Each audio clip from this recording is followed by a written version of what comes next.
जदयू का अनुमंडल स्तरीय भीम चौपाल कार्यक्रम में पहुंचे मंत्री अशोक चौधरी। जदयू के भवन निर्माण मंत्री अशोक चौधरी नगर भवन नवादा पहुंचे। उन्होंने अनुमंडल स्तरीय भीम चौपाल लगाकर SC/ST से जुड़े मामलों को मंत्री ने सबके सामने रखा। उन्होंने कहा कि जब से हमारे नेता नीतीश कुमार बिहार के बागडोर को थामा है, तब से अनुसूचित जाति जनजाति के लिए उन्होंने बहुतों काम किया है। उन्होंने बताया कि 2005 के पहले की जो सरकार थी, उन्होंने अनुसूचित जाति जनजाति के लिए कुछ भी नहीं किया था, लेकिन जब से हमारे नेता 2005 से नीतीश कुमार बिहार के मुख्यमंत्री बने हैं, तब से लेकर आज तक और आगे तक अनुसूचित जाति जनजाति के लिए काम कर रहे हैं। उन्होंने कहा कि अनुसूचित जाति जनजाति के लिए जो भी बजट आता था वह कम रहता था, लेकिन इस बजट में उन्होंने SC/ST के लिए एक तरह से कहिए तो खजाना खोल दिया गया है।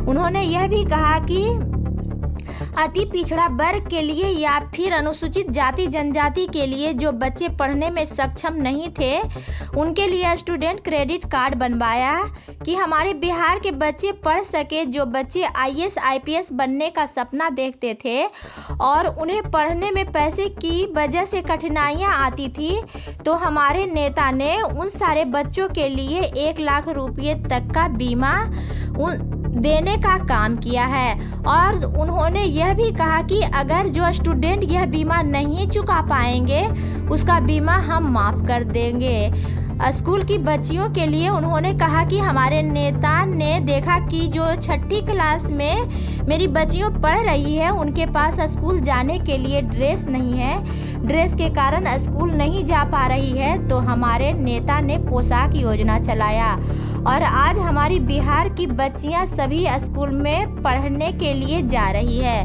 भवन निर्माण मंत्री अशोक चौधरी ने कहा कि शराबबंदी बहुत अच्छी चीज़ है, लेकिन कुछ लोग ऐसे हैं जिन्हें शराबबंदी से दिक्कत हो रही है। उन्होंने अपने आप को लेकर कहा कि हम जिस वर्ग से आते हैं, हमारे पूर्वज ताड़ी बेचने का काम करते थे, लेकिन ताड़ी बेचने वाले और शराब बेचने वाले को समाज में इज्जत नहीं मिलती थी। वह गांव से कहीं दूर जाकर ताड़ी और शराब बेचते थे, लेकिन हमारे नेता ने हम सबों के लिए रोजगार देने के लिए लोन देने का काम किया।